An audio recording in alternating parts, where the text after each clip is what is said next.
Bonjour, je suis Mohamed El Hadi Oumarou, admin transhumance à African Parks RCA Shinko. Aujourd'hui, avec African Park RCA Shinko, je suis un responsable au sein du service de la transhumance. Je gère particulièrement les équipes Tango. Pour tout African Parks, je gère un effectif de 80 éléments. Je m'appelle M. Amadou Deyero. En l'an 2021, que j'ai quitté la salle des opérations pour être responsable, recruté comme responsable du département service transhumance. Les Tango sont recrutés pour la sensibilisation des éleveurs. Mais pas que les éleveurs. Les Tangos sensibilisent également les membres des communautés, c'est-à-dire les chasseurs, pêcheurs, les gens qui font l'extraction minière, même les gens qu'on n'arrive pas à classer. Donc les Tangos travaillent avec eux. Les équipes Tango sont des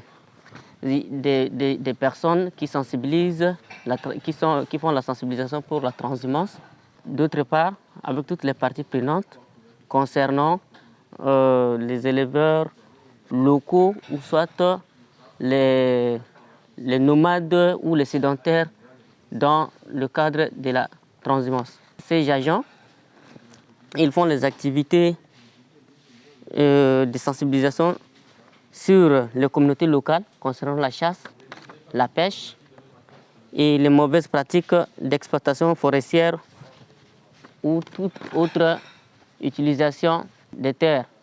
Et donc, ces agents-là, ils sont déployés sur le terrain pour sensibiliser les éleveurs sur les mauvaises pratiques et de ne pas emprunter dans les limites de l'ACC, d'éviter les zones de pâturage qui sont interdites.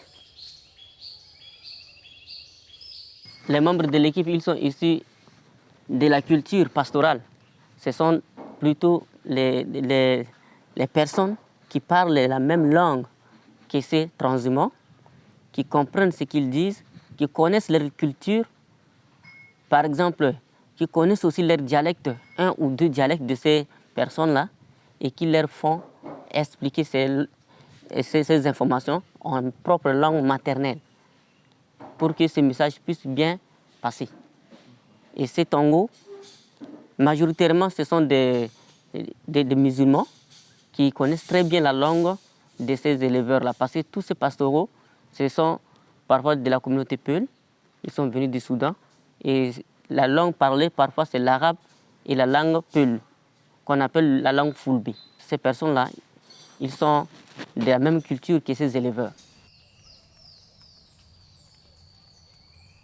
Pour sensibiliser les transhumants, les Tongos, eux, premièrement, ils utilisent les fiches qu'on a imprimées avec une carte de l'ACC qui prouve que là, c'est une zone de conservation.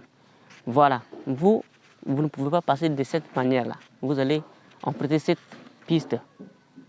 Et deuxièmement, ils vont le faire prouver la valeur, l'importance de la conservation. Parce que dès que tu fais sensibiliser une personne, il faut lui prouver l'inconvénient, les conséquences, les activités interdites. Et c'est sur cette carte-là que nous avons imprimé les logos. Toutes activités humaines sont interdites dans ce secteur-là. Et donc, ces éleveurs-là, sauf les tangos qui peuvent les faire comprendre, parce qu'ils connaissent leurs coutumes, ils connaissent leur manière de les aborder. Les éleveurs, souvent, ils ont des armes, mais les tangos ne détiennent pas les armes. Ils sont obligés de les approcher avec les manières de leurs coutumes, les faire comprendre que là où ils vont, s'ils ne sont pas dans la bonne direction, il faut faire les orienter dans la bonne direction qui n'est pas à l'intérieur de l'ACC. Ils reçoivent les données par la salle des opérations sur les Garmin, les GPS. On leur envoie la position de ces équipes-là. Et dès qu'ils les rattrapent, ils les sensibilisent, ils nous informent sur la quantification des bétails, le flux humain, le nombre de personnes qui accompagnent ces bétails. Et ils nous donnent aussi les données, par exemple l'origine de ces éleveurs. d'où ils viennent, pourquoi, leur transhumance est due à quoi, et parfois où est-ce qu'ils vont. C'est grâce aux équipes Tango qui nous rapportent toutes ces données-là. Les liens avec tout ce qu'on fait avec la LAB, c'est d'avoir la LAB en soutien. Si on arrive dans des cas où, après avoir maintes fois sensibilisé un groupe et qu'on n'arrive pas à le faire comprendre, la loi va venir. C'est-à-dire on aura besoin de la LAB qui va venir, qui va intervenir, qui va dire que la loi est là, la force est là. La présence de la LAB, dans ces cas-là, c'est vraiment constructif. Ça peut changer la donne, ça peut amener les groupes réfractaires ou bien les gens qui sont récalcitrants de rentrer dans l'ordre. Et ça peut améliorer la situation.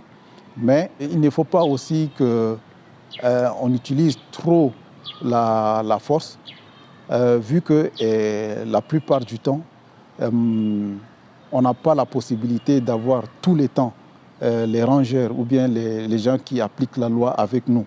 Donc c'est pourquoi on privilégie beaucoup plus le dialogue.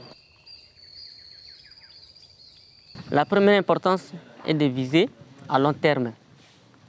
Les leçons que nous avons visées, les équipes Tango, de manière de sensibiliser ces éleveurs, de leur faire comprendre les avantages et les inconvénients, c'est-à-dire les avantages de la conservation. Eux-mêmes, ils s'adaptent. Ils commencent déjà à respecter ces principes.